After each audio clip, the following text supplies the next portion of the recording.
মক্কার জমিনে খানা নাই, পানি নাই, বৃষ্টি নাই, ফসল নাই, দুর্ভিক্ষ। এই দুর্ভিক্ষের মধ্যে একজন আল্লাহর গোলাম যুবক একদিন দুদিন প্রায় ৩-৪ দিন হয়ে গেল, খানা নাই, ডানে বামে খুঁজতেছে, খানা নাই। হজের মৌসুম চলতেছে, বান্দা হজও করতেছে, কিন্তু খানার উপবাস, মক্কায় দুর্ভিক্ষ। একদিন বান্দা হোটেল নিজের বাসার থেকে বাইতুল্লাহর পথে যখন যাচ্ছে, বাইতুল্লাহর কাবার আর চতুর্পার্শ্বে তখন এত খোলামেলা ছিল না, এত সুন্দর সাজানো ছিল না। আল্লাহর গোলাম যুবক রাস্তায় চলতে গিয়া বাইতুল্লাহর কিনারায় দেখে একটা রেশমি কাপড়ের মধ্যে কি যেন পড়ে আছে, পোটলা পড়ে আছে রেশমি কাপড়ের। আল্লাহর বান্দা যুবক রেশমি কাপড়ের পোটলাটা দেইখা, রেশমি কাপড় বড় দামি। আল্লাহ কোরআনে বলেন কিয়ামতের ময়দানে জান্নাতি মেহমানদের আল্লাহ রেশমি কাপড় দিয়া সাজায় দিবে। যার জিনিসটা হারিয়ে গেছে তার হাতে পৌঁছাইয়া দিতে পারি, আমি আল্লাহর কাছে অনেক অনেক আমি বরকত পাবো, অনেক পুরস্কার পাবো। এই ভাবনা নিয়া যুবক 3 দিনের না খাওয়া ক্ষুধার যাতনায় বান্দা অনেক কষ্ট করিয়া পেছন দিকে আইসা রেশমি কাপড়ের অংশটা হাতের মধ্যে নিয়ে ডাইরেক্ট বাসায় চলে গেল। রেশমি কাপড়ের অংশটা খুলিয়া ভেতরে তাকায় দেখে সুন্দর একটা স্বর্ণের হার। এমন সুন্দর হার, ওই হারের মধ্যে আবার পেঁচায়া পেঁচায়া 300 মুক্তার দানা দিয়া এক সুন্দর পেঁচানো, সুন্দরভাবে সাজানো। আল্লাহর বান্দা স্বর্ণের হার পেয়ে বড় খুশি, আবার অন্তরে ভয়, না জানি আবার আমার হাতের থেকে এটা খেয়ানত হয়ে যায়। আল্লাহ তুমি যথাযথ পৌঁছায় দেওয়ার রাস্তা খুলে দাও।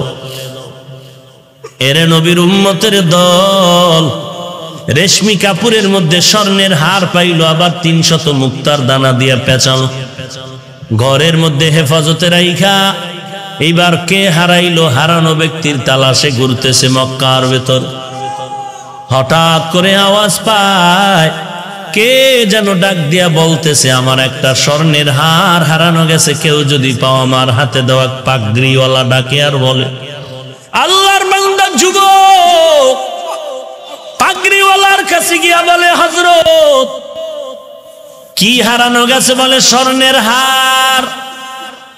কেমন? বলে রেশমি কাপড়ে পেঁচানো। আর কি? বলে স্বর্ণের হাতে মুক্তার দানা লাগানো। বলে আমার সাথে হাতটা দেন, আমার সাথে চলেন। বুজুর্গ পাগড়িওয়ালাকে নিয়ে নিজের বাসায় চলে গেলেন, স্বর্ণের হার রেশমি কাপড় সহ তার হাতে দিলেন। কয় দিনের না খাওয়া?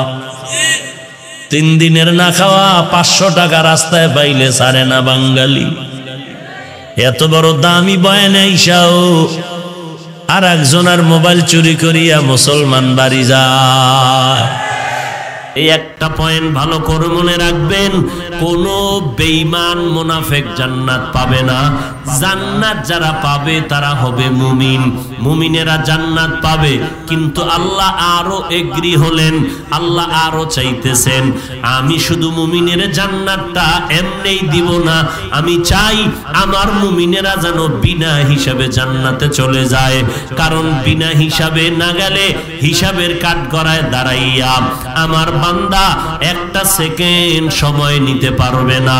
কারণ মাথার উপরে সূর্য নেমে আসবে, সূর্যের গরমে মাথার মগজগুলো ভাতের মারের মতো ফুটবে, সূর্যের গরমে মাটির জমিনটা তামা হয়ে যাবে। ওদিকে জাহান্নামের আওয়াজ, জাহান্নাম বলবে আল্লাহ গুনাহগার বেনামাজি সুদখোর নবীর দুশমন যারা সুন্নাত মানে না এদেরকে আমার পেটের ভেতরে দাও। আল্লাহ বলবেন একটু অপেক্ষা কর, আমি হিসাবের কাজটা শেষ করিয়া তোর পেটে গুনাহগার গুলো দিতেছি। ওই হাসরের ময়দান বড় ভয়ঙ্কর অবস্থা হবে। আল্লাহ পাক রব্বুল আলামিন চান না না ওই হাসরের মাটির কঠিন হালাত তুমি সহ্য করতে পারবা না। এই জন্য আমি আগেই তোমাকে সতর্কবাণী করে দিলাম, আমি আল্লাহ তোমাদেরকে বিনা হিসেবে জান্নাত দিতে চাই। তবে বিনা হিসাবে যদি কেউ জান্নাত পেতে চাও, দুনিয়াতে থাকিয়া তোমাকে খাঁটি মুসলমান হইয়া কবরে যেতে হবে। প্রশ্ন, খাঁটি মুসলমান কেমনে হব? আমরা এখানে যারা বসে আছি আমরা সবাই তো মুসলমান। আমার আব্বা মুসলমান, আমার মা ভাই বোনেরা মুসলমান, আমার দাদা মুসলমান।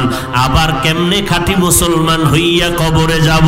খাঁটি মুসলমান হওয়ার একমাত্র পথ হলো বান্দা জীবনটাকে গুনাহ থেকে বাঁচাও, গুনাহ থেকে পবিত্র বানাও। বলে কেমনে পবিত্র বানাবো?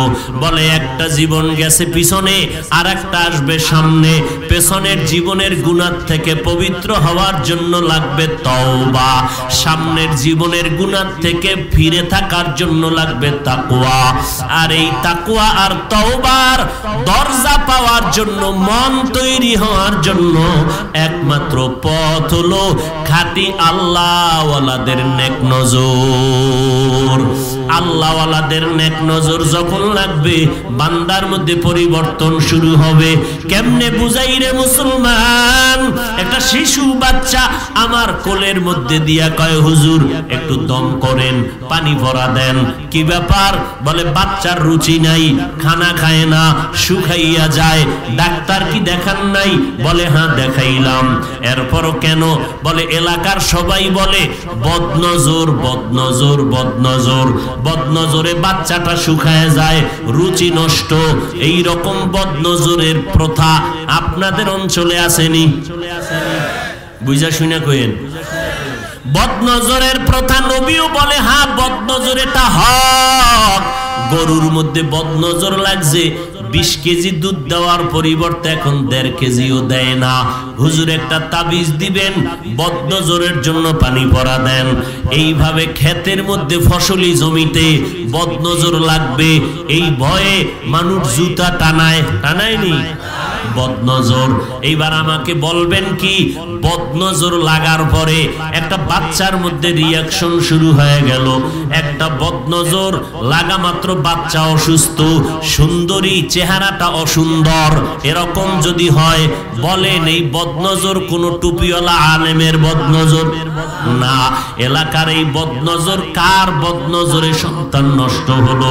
বলে এলাকার ভিতরে নিকৃষ্ট গাঞ্জাখোর, নামাজ নাই, চেহারাটা ভাল্লুকের মতো, চুলগুলো উল্লুকের মতো। এমন একটা গাঞ্জাখোর, বিড়িখোর, নেশাখোর, এর নজর লাগিয়া একটা বাচ্চার মধ্যে যদি রিয়াকশন হয় রে মানুষ, আল্লাহ আকল দিছে, চিন্তা করে দেখো।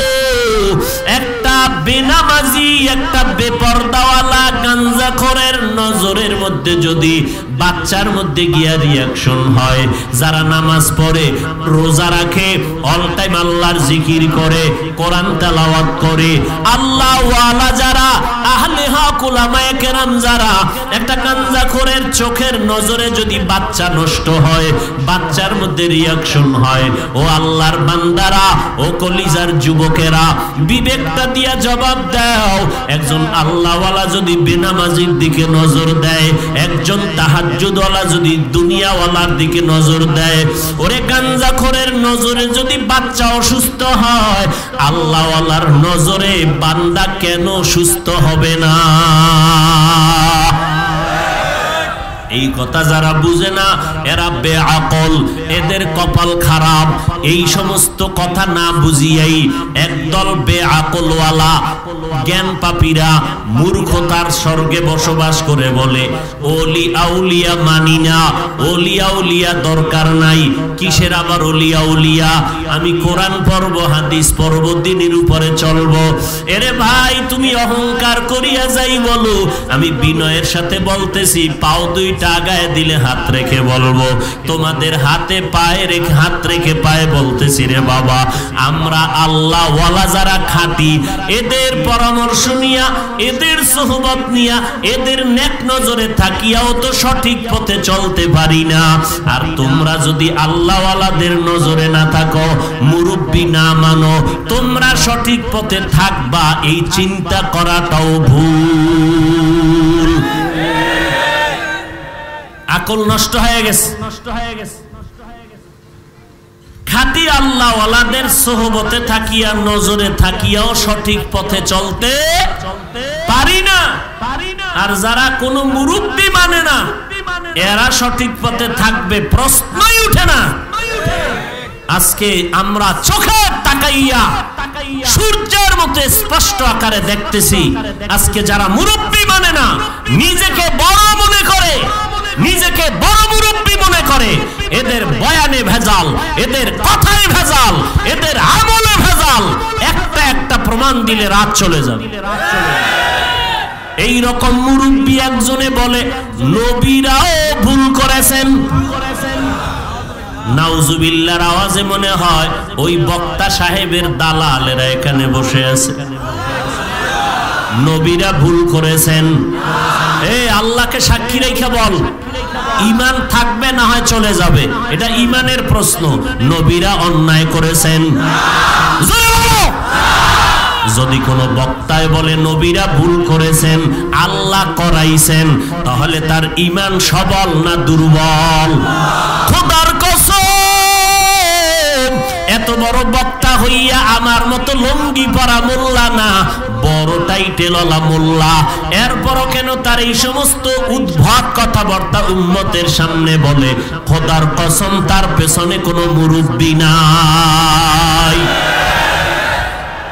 আর একজন বলে জুমার আগে সুন্নত লাগবে না, আর একজন বলে বিতিরের নামাজ প্রতিদিন পড়া লাগবে না। আমার নবী আমলের জন্য উম্মতের পিছনে কত মেহনত করলেন, আমার নবী সারা রাত ইবাদতে কাটাইলেন। সাহাবায়ে কেরামদের থেকে বড় মুহাদ্দিস, বড় মুফতি, বড় মুফাসসির আছে? যুবকেরা বল, সাহাবায়ে কেরামদের থেকে বড় মুহাদ্দিস, মুফতি, মুফাসসির আর নাই? আসবে?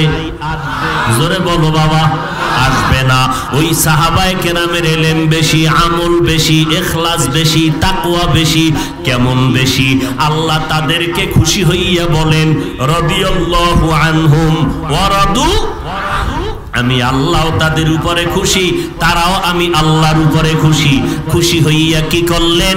10 জন সাহাবা, আল্লাহ তাদেরকে দুনিয়াতে জান্নাতের সুসংবাদ দিয়ে দিলেন। কয়জন? 10 জন।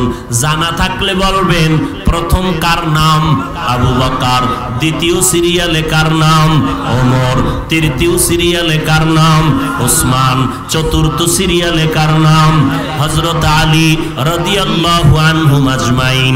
আপনারা বিবেক দিয়া জবাব দিবেন, এই যে 10 জন সাহাবা জান্নাতের টিকিট পাইয়া, বলেন তারা ইশরাক আউয়াবিন চাষ আর তাহাজ্জুদ পড়ছেননি? তাহলে যদি আপনি চিন্তা করেন, আমাকে জবাব দেন।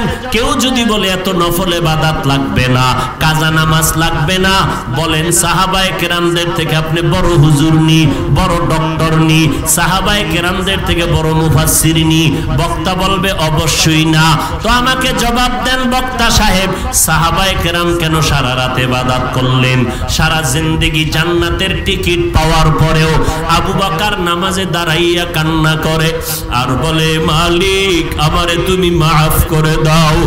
আমার নবী ডাক দিয়ে কয়, রে আবু বকর, নামাজে দাঁড়াইয়া কেন কান্না করলেন? আবু বকর বলে, নবী হাসরের ময়দানের ভয়ঙ্কর হালাতের কথা মনে পড়ার কারণে আমি কান্না করেছি।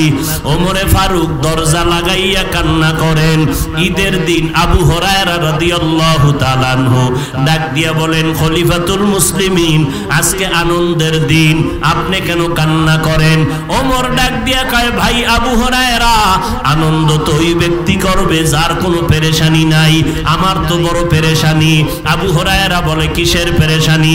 বলে, রমাজান চলে গেল, না তারাবি পড়লাম কবুল হইল কিনা চিন্তা, কোরআন তেলাওয়াত করলাম কবুল হলো কিনা চিন্তা, জাহান্নাম থেকে মুক্তি পাইলাম কিনা চিন্তা। আবু হুরায়রা প্রশ্ন করলেন, খলিফাতুল মুসলিমিন, আপনারা তো জান্নাতি 10 জনের মধ্যে আপনি দ্বিতীয়, আপনি আবার জাহান্নামের মুক্তির ভয়ে কাঁদেন কেন? ওমর কান্না করে বলে, আবু হুরায়রা ভাই, আল্লাহ না করুন, যে আল্লাহ পাক খুশি হইয়া জান্নাতের টিকিট দিয়েছেন, ওই আল্লাহ যদি আবার বেজার হইয়া জান্নাতের টিকিট ক্যান্সেল করে দেয়, আমি ওমরের হাতে পায়ে জাহান্নামের হ্যান্ডকাপ লেগে যাবে। ওই অন্ধকার কবরে যাওয়ার পর ওই কবরে জাহান্নামের আগুন জ্বলতে থাকবে। ও আল্লাহর বান্দারা, এখানে যারা আছেন, আমরা কেউ সাহাবাদের থেকে দামি হতে পারি নাই, কেউ হতে পারবেও না। যত বড় মুফাসসির দাবি করি, যত বড় বক্তা দাবি করি, সাহাবায়ে কেরামদের থেকে বেশি দামি হতে পারবো না। অতএব তারা যদি জান্নাতের টিকিট পাইয়া এরপরও কবরের ভয়ে কান্না করেন, জাহান্নামের ভয়ে কান্না করতে পারেন। ও যুবক আল্লাহর গোলাম, পায়ে হাত রেখে বলি, রে বাবা, আজকে তুমি স্কুলে পড়ো, কলেজে পড়ো, আমি মাদ্রাসায় পড়ি, তুমি ডাক্তার, আমি রোগী, আমি ইমাম, তুমি মুক্তাদি, এক একটা পরিচয়ে চলতেছো। তোমার টাকার অভাব নাই, বাড়ি গাড়ির অভাব নাই, তুমি ধনী, আমি গরিব, এইভাবে ক্লাস ভাগ করে সবাই চলো। তোমার জন্য সম্মানের চেয়ার, আমার জন্য আর একটা চেয়ার। কিন্তু চিন্তা করে দেখছো নি রে বাবা, যেদিন মরণের ডাক আসিয়া যাবে, মসজিদের খাটিয়া যখন ঘরের দরজায় যাবে, তখন তোমার আমার গায়ের জামা খোলার পর আপনজনেরা গেঞ্জিটা বেলেট দিয়া কেটে রাখবে, বলবে লাশটা ঘর থেকে নামাইয়া দাও। আমাকেও বাজার থেকে 3টা সাদা কাপড় আনিয়া প্যাকেট বানাইয়া দিবে, তোমাকেও 3টা সাদা কাফনের প্যাকেট বানায় দিবে। আমার কাফন তোমার কাফন এক হয়ে যাবে। কাফনে প্যাকেটে ঢুকার পর কে বক্তা কে শ্রোতা ভেদাভেদ থাকবে না, কে ধনী কে গরিব ভেদাভেদ থাকবে না, কে ডাক্তার কে রোগী কোনো ভেদাভেদ নাই। সবার কাফনের কালার এক, কাফনের সংখ্যা এক। 3টা সাদা কাফনের প্যাকেট হয়ে গেল। জানাজার নিয়মটাও এক, কবরের সাইজও হবে এক, গোসলের নিয়মটাও হবে এক। এরপরে কবরের মধ্যে রাখিয়া মাটি দিবে সবাই এক নিয়মে। আমাকেও মাটি দিয়ে চলে যাবে, তোমাকেও মাটি দিয়ে সবাই চলে যাবে। একটা বাতি নাই, মোবাইলের ব্যবস্থা নাই। এবার তুমি আমি একটা মিনিট চোখ বন্ধ করে চিন্তা করি, এখন আমার ডানে বামে বন্ধু বান্ধবের অভাব নাই, সামনে পেছনে আমার কত ভক্তবৃন্দ।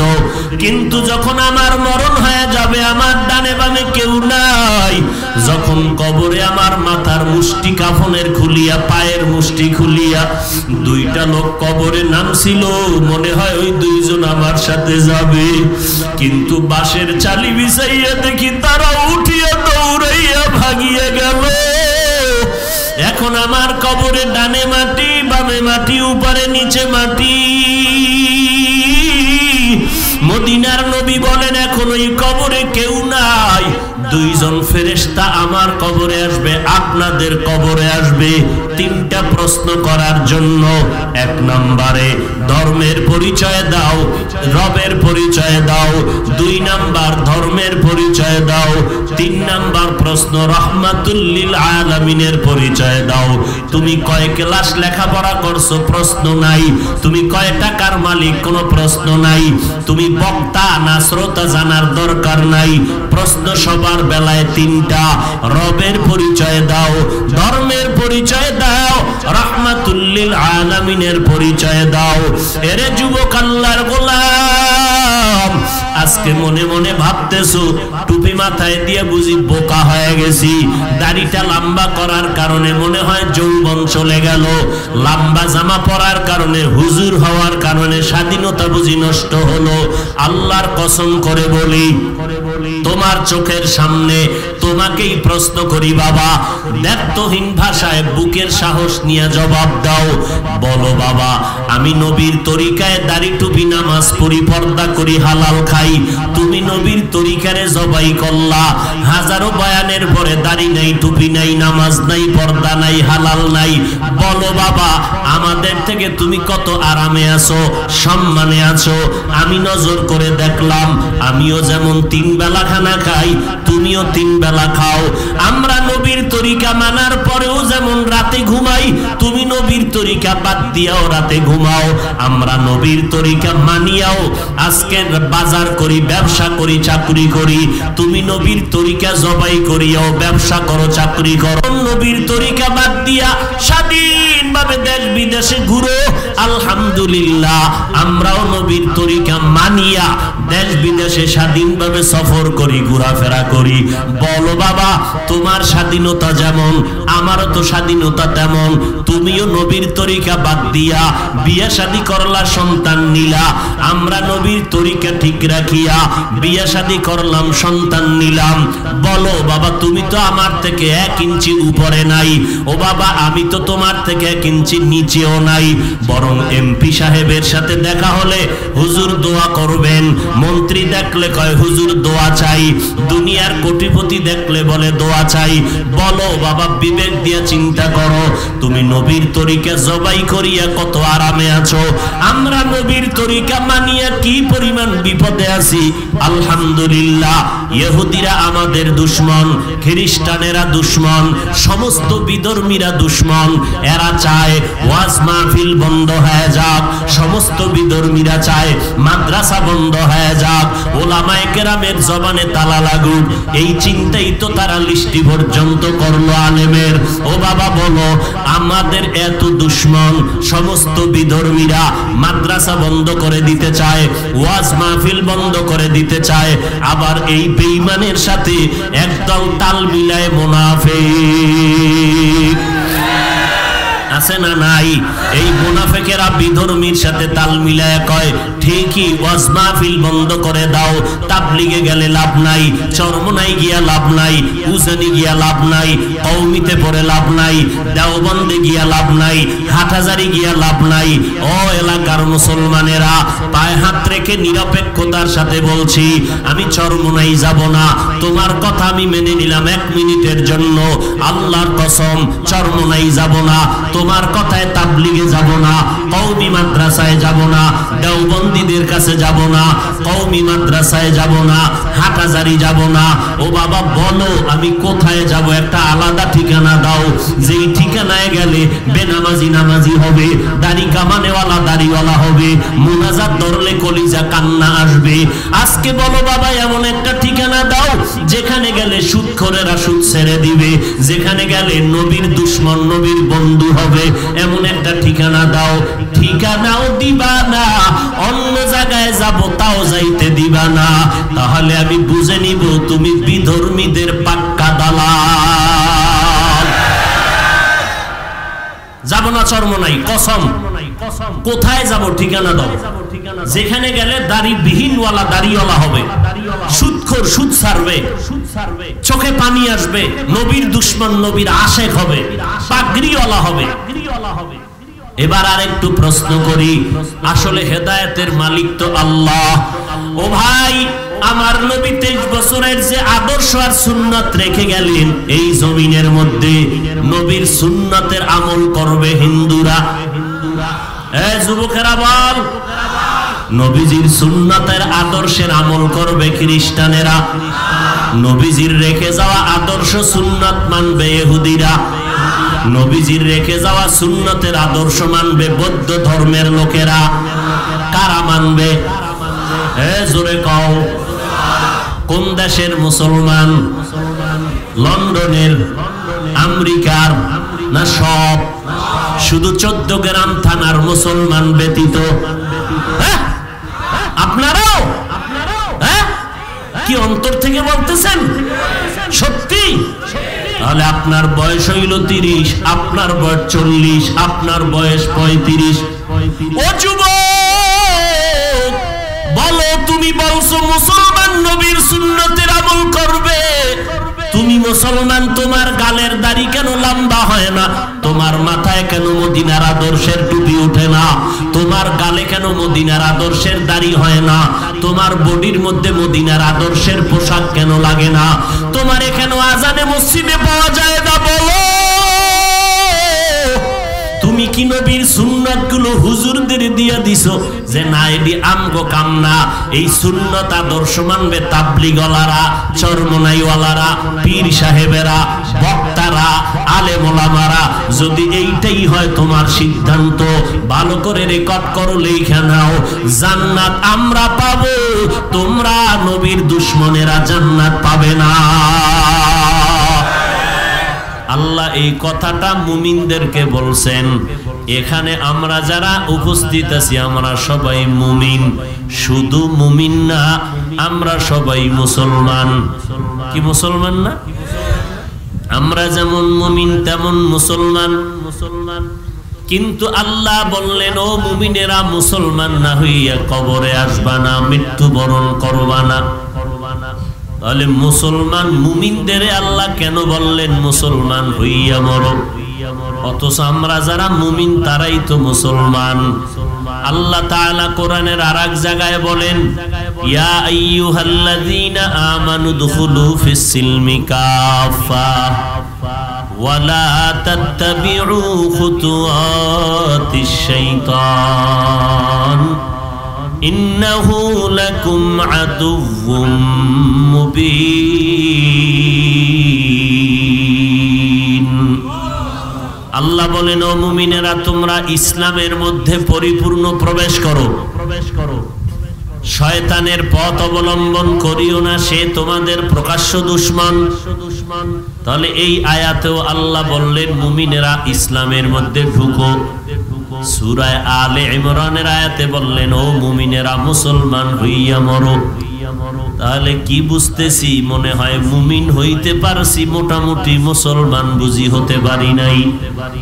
মুসলমান কেমনে হওয়া যায়? আল্লাহর একজন ওলিয়ে কামেল, আল্লাহর খাস পেয়ারা বান্দা বলেন, মুসলমানি বাওয়াদ গরদান নেহাদান এনানে খুদ বদস্তে খাজাদাদান। মুসলমান কাকে বলে? ইসলাম শব্দ থেকে মুসলমান। মুসলমান শব্দের অর্থ হলো আনুগত্যকারী। মুসলমান কাকে বলে?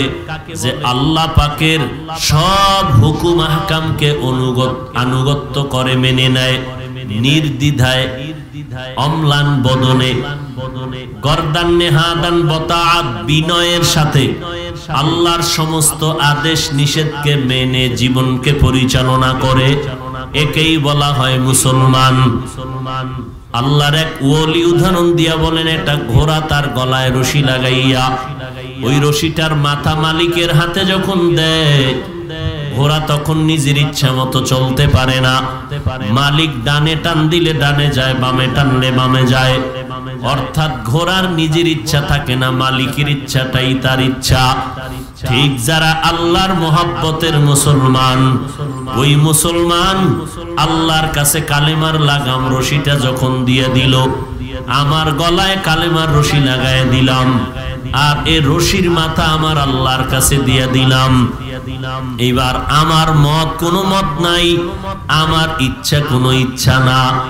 আল্লাহর পথ আমার পথ, আল্লাহর মত আমার মত।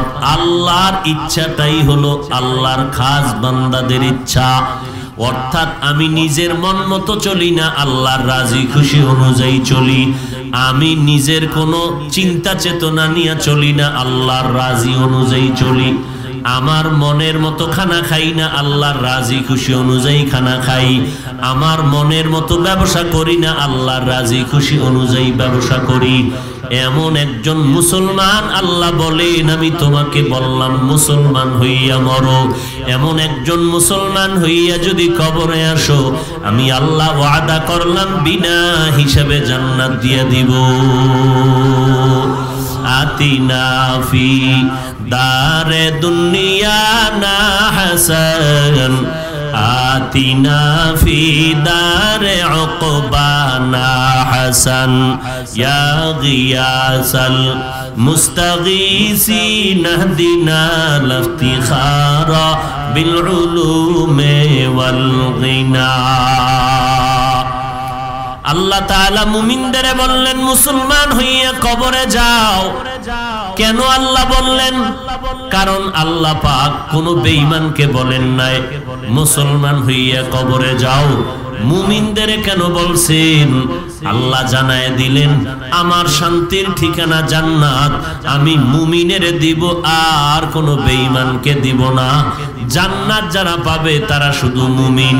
আর এই মুমিনদের ভেতরে আল্লাহ বলেন আমি জান্নাতটা যে দিব আমি আরো মন থেকে চাই আমি বিনা হিসাবে জান্নাত দিব। কারণ আমি আল্লাহ চাই না আমার বান্দা হিসাবের কাঠগড়ায় দাঁড়াইয়া কষ্ট করবে।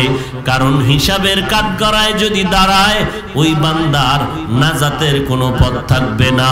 সূর্যের গরম তার পোহাতে হবে, মাটির মধ্যে কষ্ট করে জীবন কাটাতে হবে এবং জাহান্নামের অগ্নিকুণ্ডে তার নিক্ষিপ্ত হতে হবে। আল্লাহ বলেন আমি চাই মুমিনেরা জান্নাত পাবে এবং আমি আরো চাই যে মুমিনেরা বিনা হিসাবে জান্নাতটা পেয়ে যাবে। আর বিনা হিসাবে জান্নাতটা যদি মুমিন পেতে চাও আমার কর্মসূচি তুমি খাঁটি মুসলমান হইয়া অন্ধকার কবরে আসো। মুসলমান না হইয়া যদি কবরে যাও তো আমি তোমাকে বিনা হিসাবে জান্নাত দিতে পারবো না। আর খাঁটি মুসলমান কেমনে হইবা?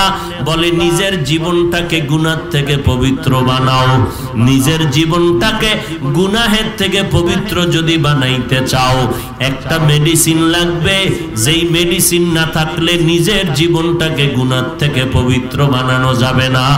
ওই মেডিসিনের নাম হলো আল্লাহর ভয়, তাকওয়া। हर के दारद खौफे हक दर दिल मदाम जन्नतुल मअवा देहत उरा मकाम जुज़बा हक ची जे मखाज इंसुजा फजले उ आमस्ते दर जुमला जहां। আল্লাহ তাআলা বলেন আমি চাই মুমিনেরা জান্নাতে যাবে এবং চাই আমার মুমিন বান্দা বান্দি বিনা হিসাবে জান্নাতে যাবে। আর ওই বিনা হিসাবে যদি জান্নাত পেতে চাও আমি আল্লাহ কর্মসূচি দিলাম খাঁটি মুসলমান হইয়া অন্ধকার কবরে আসো, মরণের বিছানায় যাও। আর খাঁটি মুসলমান হইয়া যদি মরণের বিছানায় যেতে চাও নিজের জীবনটাকে গুনাহ থেকে পবিত্র বানাও। গুনাহ থেকে পবিত্র কেমনে বানাইবা? একটা তো পেছনের জীবনে গুনাহ করেই ফেললাম, সামনের জীবনে যেন গুনাহ আমার থেকে না হয়। পেছনের জীবন থেকে পিছনের জীবনের গুনাহ থেকে যদি বান্দা নিজেরে পবিত্র বানাইতে চাও সেই পবিত্র বানানোর একটা মেডিসিন হলো তওবা। পেছনের গুনাহ থেকে তওবা করে নাও, জীবনের সব গুনাহ আল্লাহ তওবার কারণে ক্ষমা করে দিবেন। সামনের জীবনে বান্দা গুনাহ থেকে বাঁচিয়া থাকবা। সামনের জীবনে গুনাহ থেকে বাঁচার জন্য যে মেডিসিন লাগবে তার নাম হলো তাকওয়া। আর ওই তাকওয়া অর্জন করার একমাত্র ঠিকানা খাঁটি আল্লাহওয়ালাদের সোহবত। খাঁটি আল্লাহওয়ালা তারা কারা?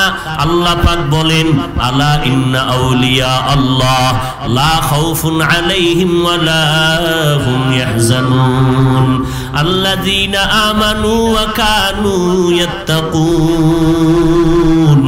আল্লাহ পাক বলেন আউলিয়ায়ে কেরাম, আউলিয়া মানে আল্লাহর বন্ধু। এক বচনে ওলি, বহু বচনে আউলিয়া। ও ওলি আউলিয়ার দল, তোমাদের কোনো ভয় নাই, কোনো পেরেশানি নাই। দুইটা গুণ অর্জন করে চলো। এক নাম্বার পরিশুদ্ধ ঈমান, দ্বিতীয় হলো তাকওয়া। এই ময়দানে যদি আগাইতে পারো তোমাদের দুনিয়াতেও কোনো ভয় নাই, পরকালেও কোনো পেরেশানি নাই। আমার আল্লাহ বলেন এরা বিনা হিসাবে জান্নাতে যাবে। আর এই আউলিয়া কেরামের সোহবতের মাধ্যমে বান্দা তোমার অন্তরকে গুনাহ থেকে পবিত্র বানাও। জীবনটা দুইটা ভাগ হয়ে গেল, পিছনে গুনাহ করেছি, এর থেকে কেমনে পবিত্র হব? বলে পেছনের গুনাহ থেকে পবিত্র হওয়ার মেডিসিনের নাম তওবা। আর সামনের জীবনে যেন গুনাহ থেকে বেঁচে থাকতে পারি, সামনের জিন্দেগিতে গুনাহ থেকে বেঁচে থাকার মেডিসিনের নাম হলো তাকওয়া, আল্লাহর ভয়। আর এই আল্লাহর ভয়টা অন্তরের বিষয়, এটা হাতের বিষয় না, চোখের বিষয় না, কানের বিষয় না। আর অন্তরে তাকওয়া অর্জন করার একমাত্র মেডিসিন বা পথ হলো আল্লাহর খাস ওলি যারা মুত্তাকি তাদের নেক সোহবত। কারণ আল্লাহওয়ালারা নজর দিলে তাদের নজরের মধ্যে বরকত, আল্লাহওয়ালাদের জবানের মধ্যে বরকত, আল্লাহওয়ালাদের চাহনির মধ্যে বড় বরকত। আল্লাহওয়ালা তো রাতারাতি হয় না, আল্লাহর রাস্তায় তাকওয়ার লাইনে যথেষ্ট পরিমাণ মুজাহাদা করার দ্বারা আল্লাহ তাআলা তাদেরকে জীবনটাকে পরিশুদ্ধ বানায় দেন। এমন পরিশুদ্ধ তাদের হাতের দ্বারা গুনাহ হয় না, জবানের দ্বারা গুনাহ হয় না, আল্লাহওয়ালাদের চোখের দ্বারা গুনাহ হয় না। যদি অজান্তে হইয়াও যায় তওবা করতে একটা সেকেন্ড দেরি করে না।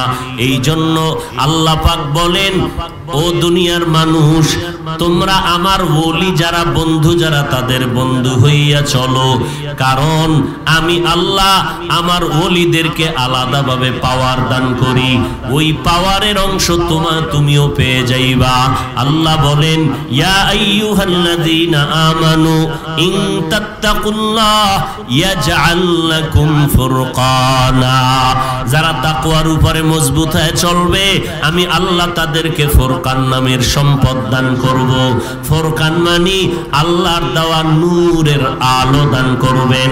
ওই নূরের আলো দ্বারা বান্দা আল্লাহর খাস বান্দারা জমিনের মধ্যে হক বাতিল নির্ণয় করে হকের উপরে চলবে। আল্লাহর নবী বলেন, ইত্তাকু ফিরাসাতাল মুমিন ফাইন্নাহু ইয়ানজুরু বিনূরিল্লাহ। এর মুমিনের দল, আল্লাহর পেয়ারা বান্দা যারা, তাদের অন্তরের পাওয়ারের প্রশস্ততাকে ভয় পাও, ভয় করে চলো। কারণ তারা চামড়ার চোখ দিয়ে দেখে না, তারা আল্লাহর নূরের মাধ্যমে অনেক কিছু দেখতে পায় যেটা সাধারণ চোখে দেখতে পায় না। আল্লাহ ওয়ালা যারা তাকওয়াওয়ালা মুত্তাকি পরহেজগার, এরা আল্লাহর নূরের দ্বারা অনেক কিছু দেখতে পায়। বান্দা তুমি যেটা দেখো না আল্লাহ ওয়ালারা সেটা দেখতে পায়। ওমরে ফারুক রাদিয়াল্লাহু তাআলা আনহু জুমার নামাজের খুতবা দিতেছেন মিম্বরে দাঁড়াইয়া। খুতবার মাঝখানে শত শত মাইল দূরে পাহাড়, ওই পাহাড়ের পাদদেশে মুসলমানের সৈন্যবাহিনী, অপর পার্শ্বে দুশমনেরা আক্রমণ করার জন্য রেডি হয়ে গেল। ওমর খুতবার মাঝখানে ওই শত শত মাইল দূরের থেকে ওই পাহাড়ের পাদদেশের মুসলমানের সতর্ক করণার্থে বললেন, ইয়া সারিয়া আল জাবাল, ইয়া সারিয়া আল জাবাল, ইয়া সারিয়া আল জাবাল। ও দলপতি সারিয়া, সামনে পাহাড়ের পার্শ্বে দুশমন। সারিয়া বলে, শত শত মাইল দূরের থেকে আমি নিজের কানে ওমরের আওয়াজটা স্পষ্ট কানে শুনতে পেয়েছি। আউলিয়ারা কারে উকবা ইখতিয়ার, জাহেলারা কারে দুনিয়া ইখতিয়ার। মাইলে মোমেন সোয়ে মোমেন মিশাওয়াত, মাইলে কাফের সোয়ে কাফের মিশাওয়াত। এর নবীর উম্মতের দল, আল্লাহ তাআলা দুইটা কর্মসূচি দিলেন। কাদেরকে? বলে মুমিন যারা তারা। কেন মুমিনদের দিলেন? কয় জান্নাত মুমিন পাবে, আর কোন বেঈমাতা ইল্লা মান আবা, ইল্লা মান আবা ক্বালা মান আতাআনি দাখালাল জান্নাহ ওয়া মান আসানি ফাকাদ আবা। নবী বলেন সব উম্মতেরা জান্নাতে যাবে, যারা আমারে মানে না তারা যাবে না। সাহাবায়ে কেরাম বললেন, কারা আপনারে মানে না? নবী বললেন, যারা আমার অনুসরণ করে তারা জান্নাতে যাবে, যারা আমার অনুসরণ করে না তারা জান্নাতে যাবে না। নবীর অনুসরণ কেমনে হবে? ক্বালান নবী সাল্লাল্লাহু আলাইহি ওয়াসাল্লাম মান আহাব্বা সুন্নতি ফাকাদ আহাব্বানি ওয়া মান আহাব্বানি কানা মাই ফিল জান্নাহ। নবী বলেন, যারা আমার সুন্নতের ভালোবাসলো সে আমি মুহাম্মদের ভালোবাসলো, আর যারা আমি মুহাম্মদের ভালোবাসবে আমি নবী ওয়াদা করলাম ওই বান্দা আমি নবীর সাথে জান্নাতে থাকবে। তাহলে নবীরে ভালোবাসে কে? দাড়ি কাটে, নামাজ পড়ে না যে, হ্যাঁ, যে নবীর সুন্নত মানে সে নবী মানে, যে নবীর সুন্নত মানে না সে নবী মানে না। এবার বলবেন হাফিজ ভাই কথা তো মোটামুটি লাইনে শুনতেছি, কিন্তু মনেও চায় মাঝে মাঝে দাড়িটা লম্বা করি। কেমনে করি? আমি তো স্কুলে পড়ি, আমি চাকরি করি।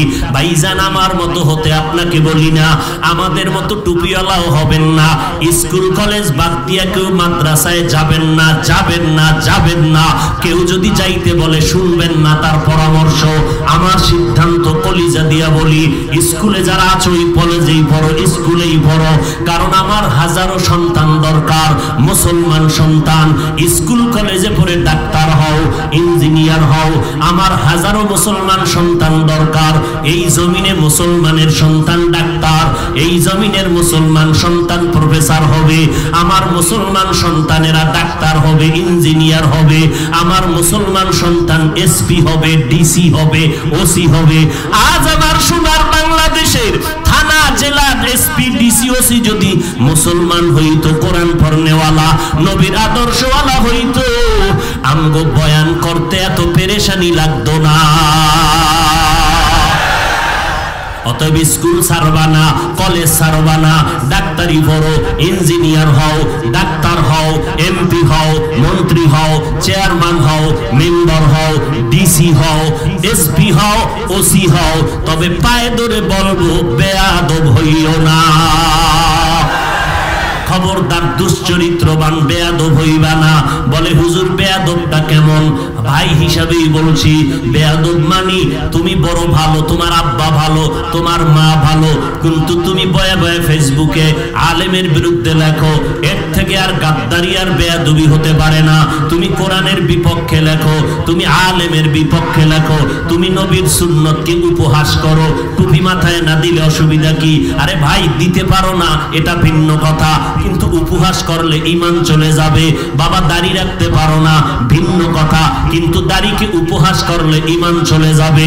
ভাইজান তুমি পর্দা করতে পারো না ভিন্ন কথা, কিন্তু পর্দা দরকার নাই বলিয়ে উপহাস করলে ঈমান চলে যাবে। ভাইজান এই জন্য বলি সাবধানতার সাথে কলম বাড়াও। এবার দেখো তোমার ডানে আর বামে তোমার মতো যুবক স্কুলে পড়ে, কলেজে পড়ে, মিথ্যা বলবা না। দাড়িওয়ালা নামাজি আছে না নাই? এবার বিবেকের জিজ্ঞাসা করো, বিবেকটাকে, ও অন্তর, ও মন, আমার মতো যুবক হইয়া স্কুল কলেজে পড়িয়াও যদি দাড়ি রাখে, নামাজ পড়ে, আমি কেন পারবো না? আমার মতো যুবক আজকে চাকরি করে, ব্যবসা করে, র্যাব, আর্মি, পুলিশ, বিডিআর, দাড়িওয়ালা নামাজির অভাব নাই, আমি কেন পারবো না? আমার তোমার মতো যুবক ময়দানে কৃষি কাজ করে, এক বেলার নামাজও বাদ দেয় না, গামছা বিছাইয়া মাঠের মধ্যে নামাজ পড়ে নেয়, তুমি আমি কেন পারবো না রে বাবা? তোমার আমার মতো যুবক রাস্তায় গাড়ি চালায়, ড্রাইভারি করে, আজান হয়ে গেল, গাড়ি ব্রেক করে দিল, রাস্তায় হাইওয়ে রোডের পাশে মসজিদে নামাজে গেল, কন্ট্রাক্টর, হেল্পার, ড্রাইভার, যাত্রীরা, বাবা তুমি কেন পারবা না? তোমার আমার মতো যুবক সন্তান শ্রমিকের কাজ করে, কোটি টাকার ব্যবসা করে, হালাল খায়, হারাম খায় না, নামাজ ছাড়ে না, বলো বাবা তুমি কেন পারবা না? আজ আমরা টুপিদারির কারণে বোকাও হয়ে যাই না। ও আল্লাহর বান্দারা, হেদায়েতের মালিক আমার আল্লাহ।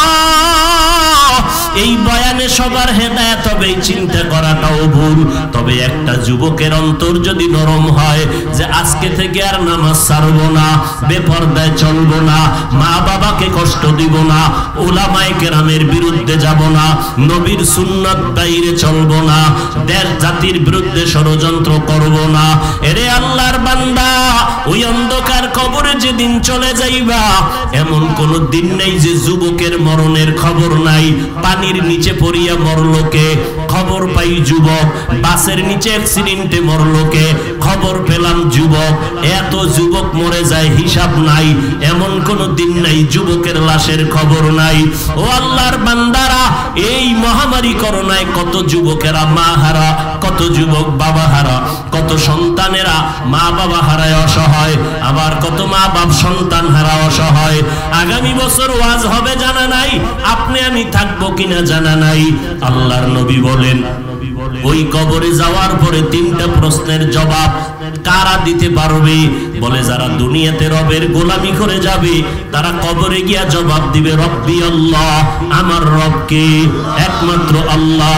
দুনিয়াতে যারা ইসলাম মেনে চলবে কবরে গিয়া জবাব দিবে দ্বীনি আল ইসলাম, আমার ধর্মের নাম ইসলাম। দুনিয়াতে যারা নবীর সুন্নাত অনুযায়ী চলবে, আঙ্গুলের নখগুলো কেমনে রাখবেন সেখানেও নবীর সুন্নাত আসেনি। মাথার চুলগুলো কেমনে রাখবে রে যুবক, এখানেও আমার নবীর তরিকা আদর্শ আছে। আজকে আমার নবীর তরিকারে যদি অন্তর দিয়ে ভালোবাসতি, বেঈমানের পা চাটা গোলাম হইয়া চুল কাটিয়া ইন্দুর আর বান্দরের মতো সাইজ করতি না রে বাবা। আমার নবীর তরিকাটারে ভালো লাগাইতে পারলা না, অথচ আমার নবীরে দেখে নাই কত বিধর্মীরা নবীর আদর্শ দেইখা কালেমা পড়ে মুসলমান হয়ে গেল। এরে নবীর উম্মতেরা ওই কবরের ভয় আল্লাহর মোহাব্বত নিয়ে তওবা করে নাও। যারা দুনিয়াতে সুন্নত মেনে যাবে কবরে গিয়া নবীরে দেইখা চিনিয়া ফেলবে। আল্লাহ পাক গায়বী আওয়াজ দিয়া বলবেন, ও কবরের ফেরেশতা, আমার বান্দাটারে আর জিজ্ঞাসাবাদ করিও না, এখনই বেহেশতের বিছানাটা দাও, 3.5 হাত কবর বড় বালাখানা বানাও, জান্নাতের সাথে রাস্তা বানায় দাও, আমার বান্দা আরামে ঘুমাবে। পক্ষান্তরে নবী আফসোস করে বলেন, যারা দুনিয়াতে রবের গোলামি করলো না, ইসলাম মানলো না, নবীর তরিকা জবাই করলো, এই রকম মানুষ সমাজে আছে কত কপাল পোড়া। নিজেও দাড়ি রাখে না, অন্যেরা দাড়ি রাখে তাও পছন্দ করে না, এরকম ডবল কপাল পোড়া আছে না নাই? নিজেও টুপি পরে না, যারা টুপি পরে তাও পছন্দ করে না, নিজেও নামাজ পড়ে না, যারা নামাজ পড়ে তাদেরকেও পছন্দ করে না, নিজেও জিকির করে না, যারা আল্লাহর জিকির করে তাদেরকেও পছন্দ করে না, নিজেও পর্দা করে না, যারা পর্দা করে তাদেরকেও পছন্দ করে না। এরা শুধু অর্ধেক কপাল পোড়া না, ডবল কপাল পোড়া। এই কপাল পোড়ারা যখন মৌতের বিছানায় চলে যাবে, কবরের মধ্যে নেওয়ার পরে এদেরকেও 3টা প্রশ্ন করা হবে, রবের পরিচয় দাও। নাফরমান বেনামাজি গুনাহগার বলবে, হা হা লা আদরি, আফসোস আফসোস আমি কিছুই জানি না। যখন এই কথা বলবে, সাথে সাথে আল্লাহ গায়বী আওয়াজ দিবেন, ও কবরের ফেরেশতা, এই নাফরমানের আর সময় সুযোগ দেওয়া হবে না। আমি দুনিয়াতে কম সুযোগ দেই নাই, আমার দেওয়া সূর্যের আলো, চাঁদের আলো, পানি বাতাস ভোগ করিয়া জমিনের ফসল খাইলো, গাছের ফল খাইলো, নদীর মাছ খাইলো, এত বড় নিমক হারাম একবারও আলহামদুলিল্লাহ বলে নাই। ওলামায়ে কেরাম পায়ে ধরিয়া নামাজের দাওয়াত দিছে, আজান শুনিয়া একবেলার মসজিদে নামাজে যায় নাই। এখন আর দেরি করিও না, কবরে জাহান্নামের বিছানাটা দিয়া দাও, জাহান্নামের সাথে রাস্তা খুলে দাও। একটা না, দুইটা না, 70 থেকে 99টা সাপ কবরে আসবে। ও আল্লাহর বান্দারা, যদি কবরের আযাবটা অসত্যই হয়, নবীরা কেন কবরের আযাবের ভয়ে কানলেন? আবু বকর কেন কবরের ভয়ে কান্না করলেন? ওমর কেন কবরের ভয়ে কান্না করলেন? উসমান রাদিয়াল্লাহু তাআলা আনহু কেন কবরের ভয়ে কান্না করলেন? সমস্ত সাহাবায়ে কেরাম কেন কবরের ভয়ে কাঁদলেন? ও আল্লাহর বান্দারা, ওই অন্ধকার কবরে যাওয়ার পর আল্লাহ গায়বী আওয়াজ দিয়া বলবে, ও ফেরেশতা, এই নাফরমানের জন্য জাহান্নামের সাথে রাস্তা খুলে দাও। এরপরে আল্লাহ শেষ পর্যায়ে বলবেন, ও কবরের মাটি, এই নাফরমানকে 2 পার্শ্ব থেকে জোরে জোরে চাপ দাও। এত জোরে চাপ দিবে পাজরের হাড় চুরমার হয়ে যাবে। ও যুবকের ভাইরা আমার, ও মা বোনেরা, ও বৃদ্ধ বাবাজিরা, ওই কবরের কথা একবারও কি স্মরণ হয় না? কোথায় গেল মা, কোথায় বাবা, কোথায় দাদা, কোথায় দাদি? একদিন সকলেরই কবরে যেতে হবে। ও আল্লাহর বান্দারা, আল্লাহর কাছে এখনো সময় আছে, তওবা করে নাও। অনেকের চোখের পানি কোথায় আসিয়া গেল, কারো দিন নরম, মোনাজাতে কান্না করে আল্লাহ মাফ করে দাও। এই ময়দান থেকে গুনাহ নিয়ে ঘরের দরজায় যাব না। আবার একদল যুবক, হাজারো চেষ্টা, চোখে পানি আসে না, কান্না নাই, বরং কপাল পোড়া, নিজেও কাঁদে না, অন্যেরা কাঁদলে তাও পছন্দ করে না। কপাল বুঝি পুড়িয়া গেল রে যুবক, মা বাবার বরদোয়া বুঝি কপালে লাগছে, আল্লাহ বুঝি গুনার কারণে বেজার হয়ে গেল। আল্লাহ বলে, রে বান্দা, এত অন্যায় জীবনে করলি, আমার তোমার অন্যায়ের খবর মা বাবা জানলে আমাকে সম্মান দিত না, ভাই বোনেরা সম্মান দিত না। আল্লাহ বলেন, আমি তোর কেমন দয়ার মালিক, হাজারো গুনার পরে আমি আল্লাহ রাগ করিয়া পানি বন্ধ করি নাই, বাতাস বন্ধ করি নাই, খানা বন্ধ করি নাই, বরং তওবার দরজা দিয়া তোমাদের ডাকতেছি। এখনো সময় আছে, ফিরিয়ে আসো। দুই ফোঁটা চোখের পানি ছেড়ে তওবা করো, অন্তর দিয়া আল্লাহকে ডাক দাও।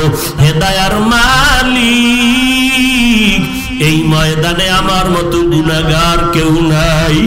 আমি আজকে বক্তা হইয়া চেয়ারে বসছি, অথচ আমার আমল নামা দিয়ে তাকাইলে দেখি গুনাহ। গুনার কারণে আমার হাত না পাক, চোখ না পাক, জিহ্বা না পাক, অন্তর না পাক। আল্লাহ যদি ক্ষমা না করেন উপায় নাই। এইভাবে অন্তরের গুনার কথা স্মরণ করে আল্লাহকে ডাকো আর তওবা করো। আল্লাহর কাছে তৌফিক চাও, হে আল্লাহ তওবা করার তৌফিক দান করেন, গুনাহমুক্ত জীবন দান করেন। খাঁটি মুসলমান হইয়া কবরে যেতে চাই, আজকে থেকে তওবা করতেছি, আর নামাজ ছাড়বো না, বেপরদায় চলবো না, মা বাবাকে কষ্ট দিব না, নবীর তরিকার বাহিরে চলবো না। অন্তর যদি তওবা করার জন্য তৈরি হয়, মুনাফিকি আর দুর্বলতা না থাকে, খাঁটি তওবার নিয়তে দুটো হাত আল্লাহকে দেখাইয়া দেই। আয় আল্লাহ, আমাদের হাতগুলো কবুল করে নেন। যারা তওবার নিয়তে হাত তুলছে কবুল করে নেন, তওবা কবুল করে নেন। তওবার উপরে মজবুত হইয়া চলার তৌফিক দান করেন, আমিন। আলহামদুলিল্লাহি রাব্বিল আলামিন, ওয়াসসালাতু ওয়াসসালামু আলা সাইয়্যিদিল আমবিয়া ওয়াল মুরসালিন ওয়া আলা আলিহি ওয়া আসহাবিহি আজমাইন। ইয়া আরহামার রাহিমিন